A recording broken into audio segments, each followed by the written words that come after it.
Hello! Welcome to London's craziest gangster with me, Mr. Fish, yeah. I never came to die, I never came to cry. Don't need no drugs to get no high. Don't watch no flick and don't watch no click, but please believe I'm like a lunatic. Cry! Welcome to London's craziest gangster with me, Mr. Fish. And I'm the guy who stuck with the wise guys, stayed away from the fool guys, respected the good guys, and took on the bad guys. Trust. Today we're going to talk about laser drones. Oh my God. Laser drone. Me and my baby Ryan, yeah, we started in 1991, and we was the best jungle hardcore club in London at the time. Laser drone. It used to be a laser gun club, and Ryan's dad brought laser drone for him for his 21st birthday present. And you know, you might have heard in the podcast before. I met Ryan, and when he took me to this club, I was like, oh my God, yeah, like you go here, yeah, and you're like, wow, yeah. And you're like, when you see me, I need a line of coke, you know what I mean? Like, just call me drugs, you don't want them ones, just call me drugs, yeah? So anyway, we went to Laser and he showed to me, and I was looking at this club, 2,000 people, and I've never ever done, been in charge or done a door that had such a, such a capacity, yeah? So I looked at Ryan and I knew, yeah, to take on a nightclub like this. Let me tell you something. I knew to take on a nightclub like this, yeah. I knew, you know what?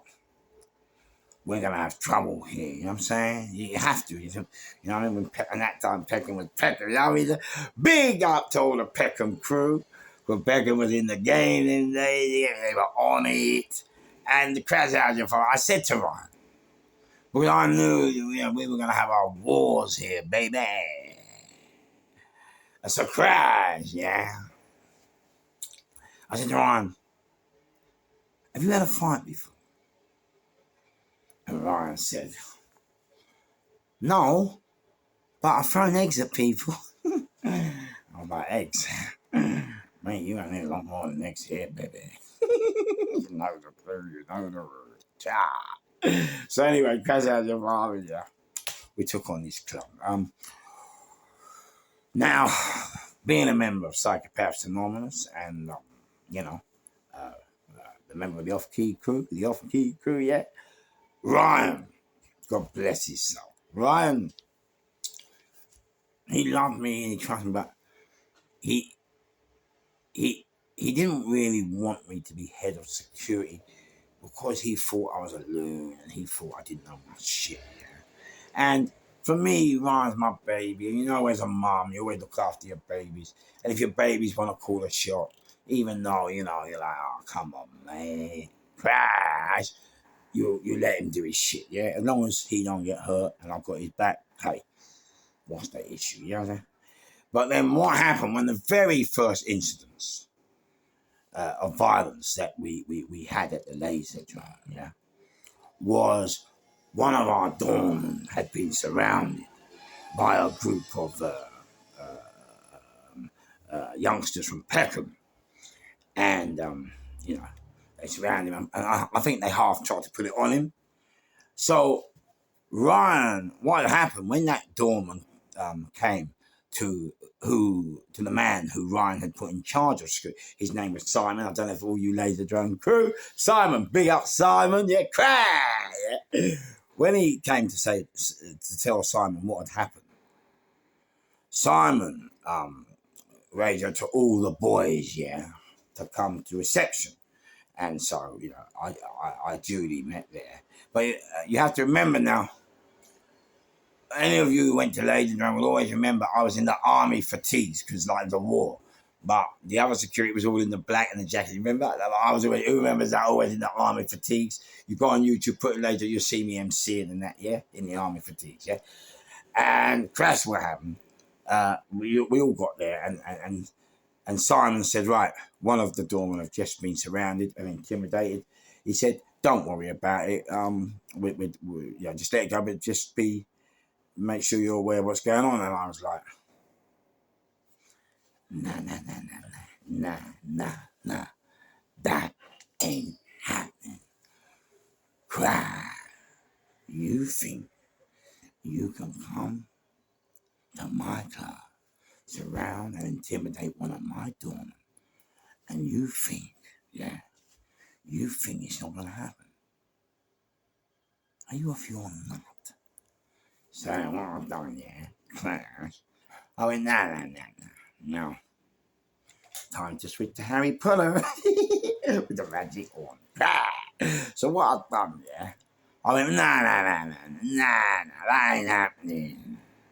You see, you have to remember, all the nightclubs we own, or any nightclub I did the door of, or any starter, they're my bedrooms, baby, and you ain't gonna let no one come in your bedroom and take liberties without defending your bedroom. Oh, it's not happening.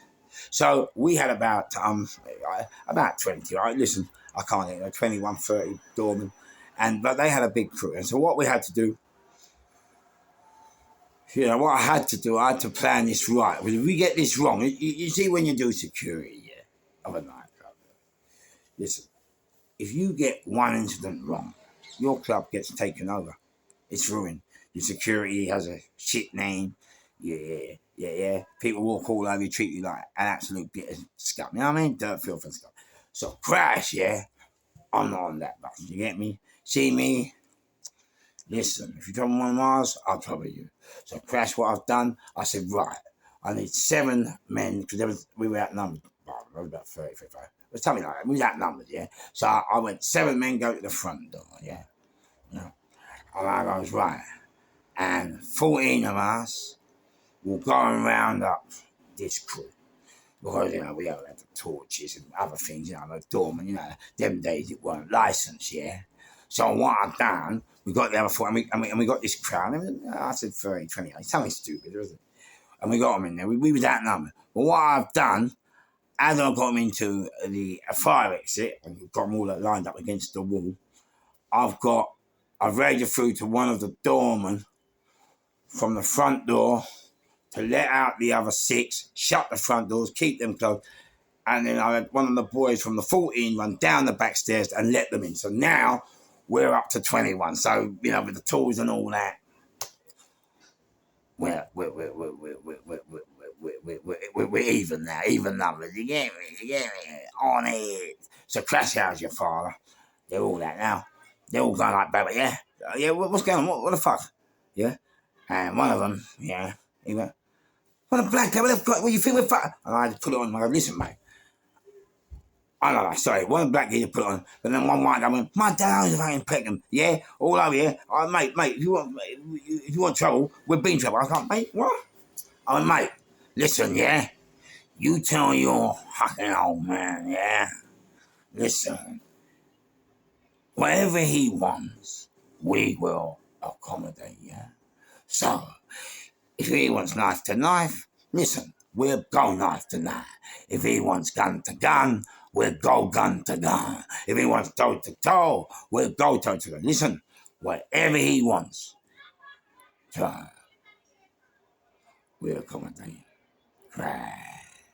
So anyway, bossy out of the apartment, So I get him up, this black guy get there. What the fuck, blah, blah, blah. So I put this black guy in his place. And I said to him, listen. This club is here for you. We're not, I'm not here to bully and take the piss and take your drug. I'm just here to keep everybody safe, including yourselves, And so, crash out your father. They, the black one who tried to get Larry, crashed him and sent him downstairs, but they behaved and we became good friends. And what people don't understand by that move is very tactical, because when you have a club like Lazerdrome, which was hardcore and jungle, but when it kicked off, full of dark alleys, underneath, scaffolding and things. So crash out as your father, It was a tactical move because once they realised that we weren't moving and that we was prepared to go anywhere we had to go, regardless of time consequence, yeah, we became good friends. So anytime we had any other trouble, yeah, the Peckham boys and plus all the other boys from all the other areas that we would all join us. Yeah. So now we weren't just like 30 or 21 handy security. We were like 40 handy. Because that was the thing about me, yeah. I always treated people with respect. You know, I used to let all the Peckham boys, sometimes I let them in for free, sometimes the Bush boys. I'd let people in all the time for free because for me, yeah, a club like Lazerdrome at a time where racism was rife, police violence was rife. Listen, kids needed somewhere to go. Everyone was slagging the kids off, you know, like they always do. Always take off the new jack. And for me, listen, what a better place to have all the kids inside, yeah, and they're enjoying themselves. They're not breaking into anyone's houses. They're not robbing or mugging. They're not hurting anyone. They're out the way. You know, they're doing their thing, having a good night. Come on, mate. Come on, mate. Crash it. Come on. Yeah. Why? Sometimes, you know, like when you're in a nightclub in a local area, not everyone's got the money. The kids don't always have the money to pay or get in. So you know what? Wow. You know what I mean? What difference is it going to make? Yeah? Oh, a couple of tenants, 50, 100 quid, so what? You got 2,000 people in there. So they crash it out of your farm, yeah? The second is, this is, the second instance, yeah? Crash. There was a call to a fight in the chill out. So those of you who remember, we have the chill out room and then we have the jungle room. I apologise, there was a fight in the jungle room, yeah? And we all got the call 911. That was my security. And so we used to be the code 911 and we to the jungle room and we'd all run through there for all the people, you know. And the thing is, when you're on that kind of run, you bump into people, you don't mean it, and you know, and people get the but hey, I don't know if it's a life-saving operation or not. Okay, so we got there and we kind of we got those that we thought we had those who were all involved, but as we got them out and I've come back into the jungle room just to check to see if any, you know, we left anybody behind or if there was any ongoing scenarios. Crash as your father, yeah. This black fella, yeah. He's come out to me, yeah. And he's gone, what the blood clot you are fucking think you are dealing with? Yeah. What the boomer clot you are blood clot think you are dealing with? Now, I'm not trying to be funny, yeah. But, yeah, she got crashed, yeah. I absolutely shit myself. Cry! Because, mate, all I see was his eyes and his teeth in the dark. Yeah? When he put a screw face, one of them screw face ones, yeah?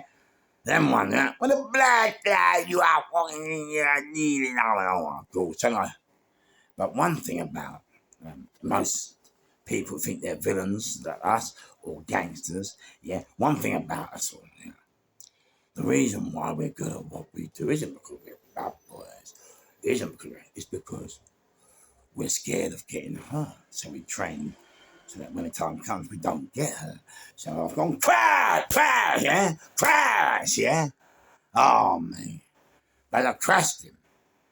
Yeah, he's got under me. Normally they hit the ground, but this one's got under me, crashed out your father, and he's managed to run towards the stairs. So I'm chasing him now. And as I'm chasing, if you remember Lazerdrome, the long stairs and that, do you remember from the wasn't it a journey? It was like going mountain climbing, wasn't it? Yeah. So I've chased him out. And you know, I've chased him out and when I got out, I had to laugh. I've missed a very important part. I do apologise to you. So we got a call to Lazerdrome, to the jungle room, and whilst I was on that call, we used to have an outside security firm. Not Wrap Tight. We did have Wrap Tight, but the other one from Astoria. And what happened? Two of their doormen, yeah, decided to test me. I want to see what you're about, yeah. So they pretended that they didn't know who I was, because remember I just told you I was in army fatigue, yeah. So they're starting to have it with me, yeah. So I've gone crack, I'm having it with them, yeah. So anyway, once we got out, once we got the main group out, I now, yeah, I looked at these two and I go, all right, what's all that about? And they go, oh, we thought you were. I said, go fuck yourself, you knew it with me. So they go, oh, what then? And what do you want it? So they were both 6'2", because I forgot what's going on, not wrapped tight, it was the other one, not tight on the other one. So I goes, right, come on, let's go outside, yeah? So I'm outside now, I'm on it now, you get me, boss, hands up, let's do this thing. And they kind of back down with like he's on this thing, he's ready to go. I said, yeah, man. I mean, Ron, my baby, it's not about money, baby. If I gotta die today, I'll die today, baby. You get me? I'm not on that. Crash. How's your father? I'm not in it. So Crash, we've had to tell, they back down now, so now I know. Yeah, they know now, yeah, I'm on this team. Yeah, I'm not moving. And then I went in to check on the club, and then this geezer said, well, the blood, you are fucking dead with. What a fucking blood you are fast. So as I told you before, I was scared. I won't crash, yeah? It's like, one of them ones, when it comes through Europe, Poland, Hungary, Eastern Europe, yeah? Through custom, nothing to declare. Crash! You hold them one, bah! Yeah? And normally, as I just said, they normally hit the floor, but this one, he never hit the floor. He got on and he ran down the stairs. So I chased him, but the door was enough. His fish was leaving. Yeah. So Crash, how's your father? I was walking around, but I still, see me. But when you do security, yeah, incidences never leave you. Do you understand what I'm saying? That you're always aware. Just because something's happened today doesn't mean you can't be hurt tonight, tomorrow, 3 months, 6 months' time. And that's the problem with doing doors. You have to be on it, on alert, every single minute of the day. Crash, that is it. Yeah, simple, because you never know. They could be with their crew, they could be their boy, they could just want to come back at anything. You could go in their manor, not know. You know what I mean? You got to be on this team, baby. You get me? You got to love it, yeah. So they crash out your father, yeah. And I'm patrolling the jungle room and the chill out room later on. A couple of hours have passed since he said, "What he black?" Yeah, a couple of hours have passed, yeah. So, but I keep hearing on the radio, go, careful fish, they're outside. Now, after I had the fight with the two members of the other security company's squad, I've now started my own security company, yeah? And my security company was called Final Touch, yeah? And believe me, yeah, Frank House, your father, it was Final Touch. Try, yeah? So when I started, so now I keep getting the calls on the radio, yeah? Fish, careful, mate. You're out there. Fish, careful. They're still there. So I'm walking around. I mean, with me, see me, I'm not on all this chat, talk business, yeah? Listen, if it's on, it's on. I can't be doing all this. Oh, yeah. So when the boys are telling me they're still outside, what I've done, right, I have decided, right, fuck this, I've had enough of this bollocks. I'm going out. So I've gone past the boys. Now, you remember these doormen, yeah. They've been saying on the radio at me the last 2 hours they're all out there, but as I'm walking out, they ain't got the slightest clue what I'm doing. They're still chatting shit. So I've got out the door and I've gone across the road and there's about, I don't know, 50, I don't know. There's a big group of them. And not more than 20, but 50. And so I've gone up to them and there were two big of their boys there. And I said, right, gentlemen, I'm on my own. What's the apple? Yeah, what's up? What's the coup? And they went to me, what are we going to tell his mum and what happened to him? And that was the guy I hit who said, "What a black lad you find you are dealing with." Yeah? And his face is now like that. I thought, man, that's what I'm dealing with. That's your father. So anyway, yeah. I've gone, look, boys, I'll tell you what to tell his mum. You tell his mum, if he had a bit of respect, yeah, he wouldn't look like that. Yeah? Right. Simple, isn't it? A bit of respect, he wouldn't look like that. But you're going to go around going, what the blood lad you are fucking dealing? Then you're going to get your come up and then you crash, yeah? So, boss. So, anyway, as I've turned round to go back into the club, yeah, I've noticed that all my other doormen have now come out. They've undone the jackets. And that was my real proudest moment. That I really knew the boys were backing me. And the problem was with me, because of, I had to carry a firearm in lazerdrome, not because I wanted to, but because we had to. Because I'm going to tell you a story now, which you must have heard a few times, but this is why I had to be told. And that was why I went out on my own. I didn't want any of the other doormen, if they were armed and I had to let off. And that, I didn't want any of the doormen to be involved, like, when we got to court, and they're hurling 15 years and they got wives and kids. I don't want that. If I'm going to go down, I'll go down on my own. I don't call no one. See with me, when there's grief, I don't call no one. I call me. I don't know anyone. I call me. You know what? Now, one thing about me, I don't really give a shit. I don't really big myself up. But you know what? When it's time to do my thing, yeah, I do my thing. Trust. I'm on my thing. So crash now, yeah. What's happened? Yeah. I mean, ladies and gentlemen, are great, beautiful people. We all just come together on that night to create happiness and love for you, for the people.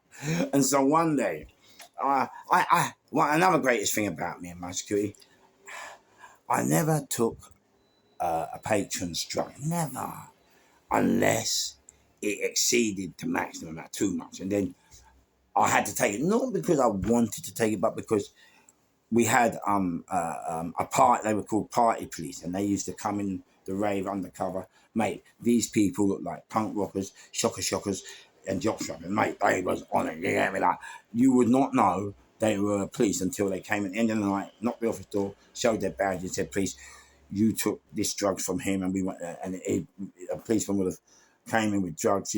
Let us catch him on purpose, and then come to sit. And we always had it because I had somebody that would always go with the board, a supervisor. Yeah, Alan with the glasses, he would always go with the board. And so anyone of our security who stopped someone would have to call Alan, and Alan would have to write down exactly what they took and what they found, and then report it to the officer and put it in the safe, yeah?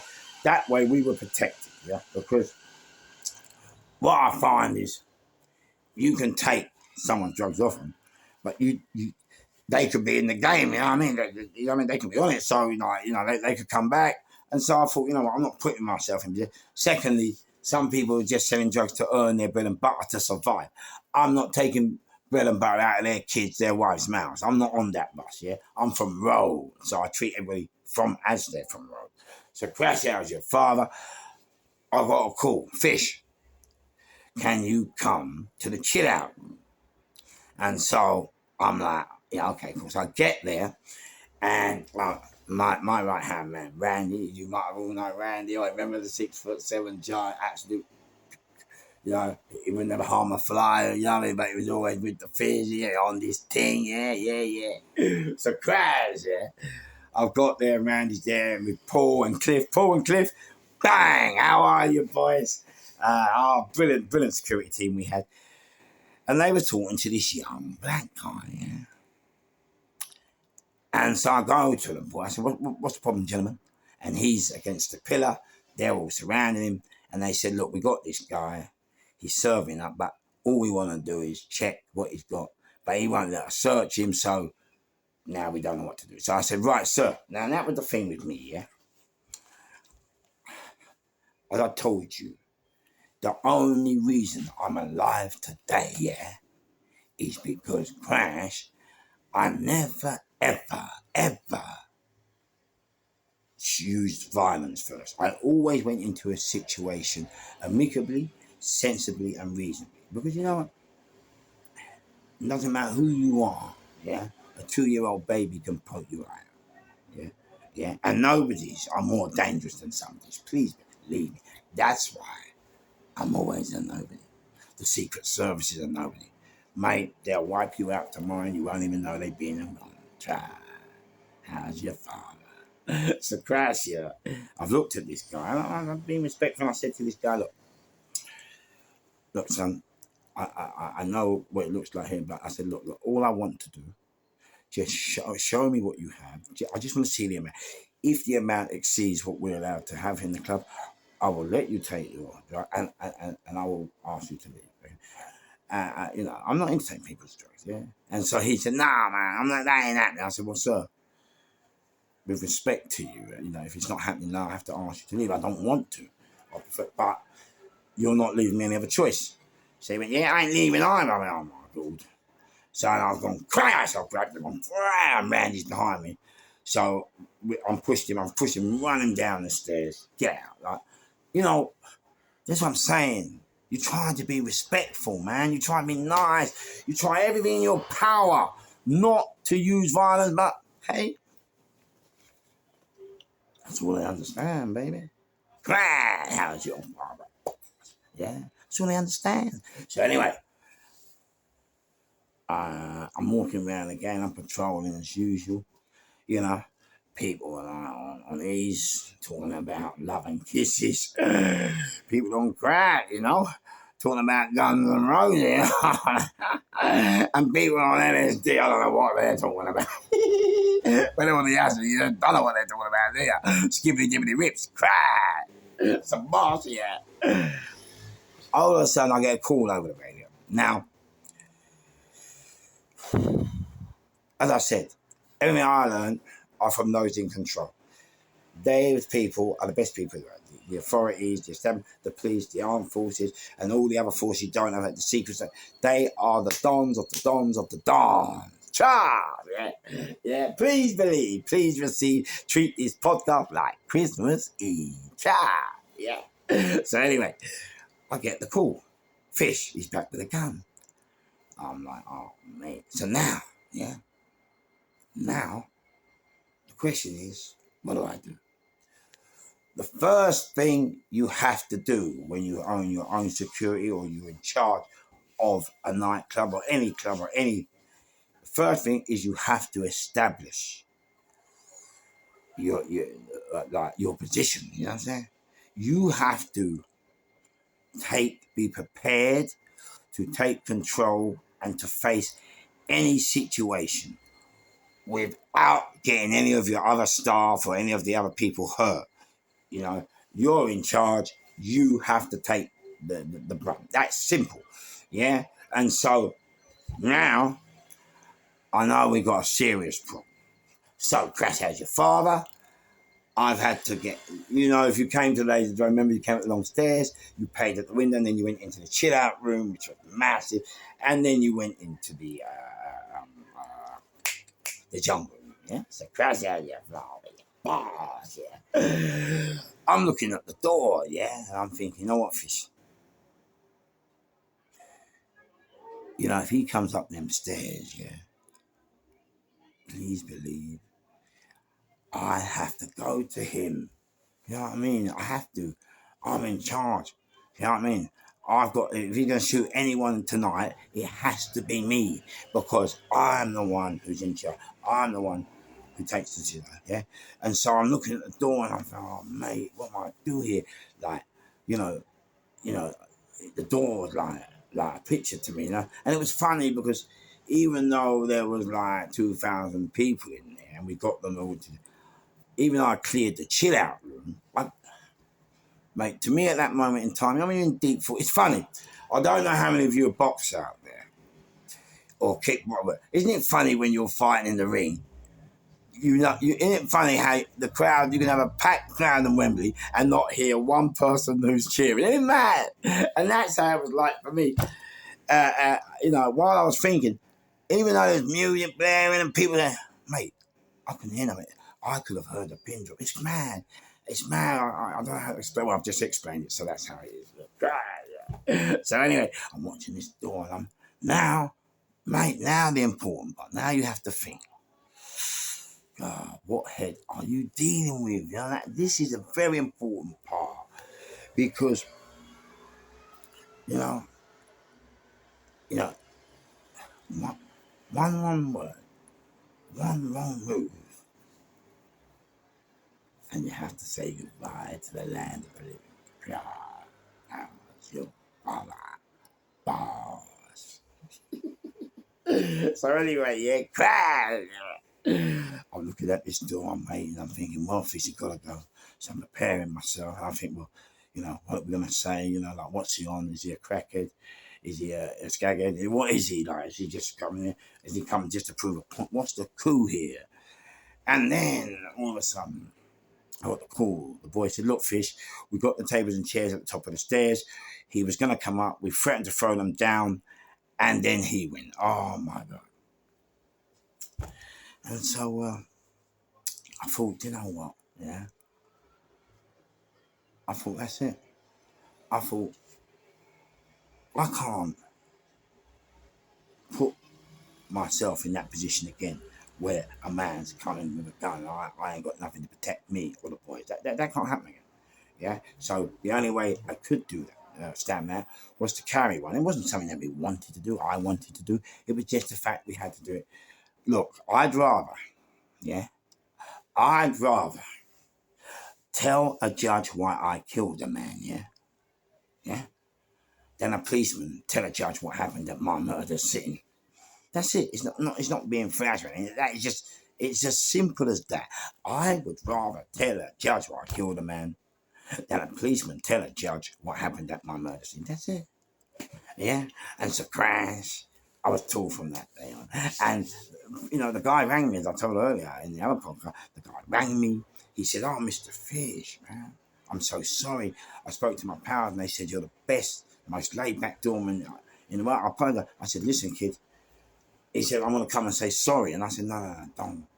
It's too late. There's bits of the bits of metal and flak jackets with blue lights on top flying around here. And I said, too late for that. I said, all I want you to understand is, you know, don't worry about me. What about you? Are you really prepared to do 15 to 20 years for shooting a doorman just because he wanted to give you a search? And he said, yeah, but what happened? I was in Manchester, yeah. And when I'm in Manchester, yeah, the doorman fucked the fuck out of me. And that's what I hate about other doormen. No brains, they don't think. They think, yeah, let's bash someone now. But they don't think what they've done to that person. And when that person goes to another club and they think the same, then you get another doorman shot. There's no brains, you know. But anyway, Crash, you know, and I spoke to him, we chilled out. I didn't meet him again, but hey, you know, it was great. You know, these are the things that you have to be prepared for when you know, you do nightclubs. You know, I remember the Rocket in Holloway Road. I was doing security for them. It was quite funny because I used to go there and do. I was at university up at Rocket, studying Spanish. But while I was there, I was doing 60 or 40 hours a week to get 1 degree when I suddenly realised why not just go to Spain and get 90 degrees. You know what I mean? Yeah, So anyway, while I was there, I'm a humble guy, but I'm trying to tell the manager and his assistant that I used to own my own security company. But you know, being a skinny little black guy who wears Harry Potter glasses, I think they were like, "Yo, up, mate, yeah, all right, mate." You know, when people meet me, it's so funny. You know what's funny with me? Someone go, "Oh, let's fish," and they go, "What, that him? What, him? Well, that skinny little blackie there." And I'm like, they're like, "Yeah," and I'm like, I was telling mate, how are you? And they go, "What, you're Mr. Fish?" I go, "Yeah." They go, "I was expecting some great big massive blankies." You know what I mean? I'm like, mate, you don't always have to be a very big man, you have to be an absolute loon. You know what I'm saying? Yeah. Psychopaths Anonymous, keep a dead man's Bible. Yeah? Well, all the rules of society finds us to wash away. You could be 5'4" to live by them rules, you know what I'm saying? So then they crash, yeah. I mean, now this is a funny story. They've got another security company coming into the university, but they also had students who would double up as security to help them. And I was always being polite and telling them I'll do security, but you know they're like, oh, "Who's this?" And one night, I'm talking one day it crashed. This guy, yeah. Sorry, I'm having things. I do apologize.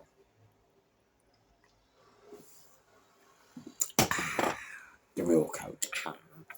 So one day, yeah, crashed.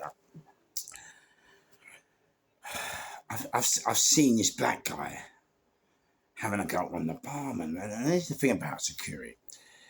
You always have to be aware or be able to see something that's not quite right or is out of place. Does that make sense to you? Even on the road, when you walk the road, you have to always, when you just see something that's not right, you have to learn how to spot it and deal with it. And so I saw this great big black geezer, 6'6", you know, coated coat, so he looked fucking bigger than he actually was. You know what I mean? And I don't know what happened. The barman wouldn't serve him, and so he got all the bottles and glasses and started throwing at this barman. Now, just before this has happened, I've seen the manager and the assistant manager running around. I'm saying to them, "Gentlemen, what's wrong?" And they go, "Oh, Fish, don't worry about it. We're dealing with it." I said, "Yeah, but what's wrong? Fish, just go on, do your security, don't worry about it, okay? We're dealing with it." I'm like, "All right, sweet, deal with it." I'm going nowhere, but I saw this big black guy throw these drinks over the bar. So at that time, the code was yeah, code 9 or 10 or something. And so I've gone up to the bar, and he's a big one, I'm not gonna lie. So I went code 9 to the bar, crash! Oh my God. Mate, this one, yeah, crash! That one, see this one? This was on a return flight. This went through Poland, through Russia, yeah, through the Netherlands, straight through customs, but it returned back through customs, back to Poland, back to Russia, crash, yeah. So now I'm on this thing, but God, fair play to the security at the rocket, all the students, boom! Who remembers this day? What a day it was. So anyway, I'm crashing this black guy and I'm talking, "You no good piece of shit, troubling little students, you're fucking..." And all the other security I hit, punching, crack. So we got him out into the back.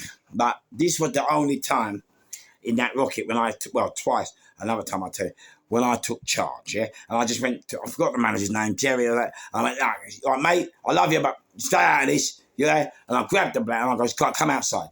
So I said, "Right." I said, "Mr. Fish is my name." I goes, "If you want to come back for me." I said, "Mate, look at you. You're doorman, mate. Intimidating little kids that can't even pick their mum's flowers. Do you know what I mean? Like, what's happening here? Yeah, come back to me. I'm in the game." So he goes, what did he say to me? He said, what did he say to me? He said, "No," I'm sure he said something like, "No, they're in it as well." And I said, "They're not in it. It's me. Come back for me." Yeah.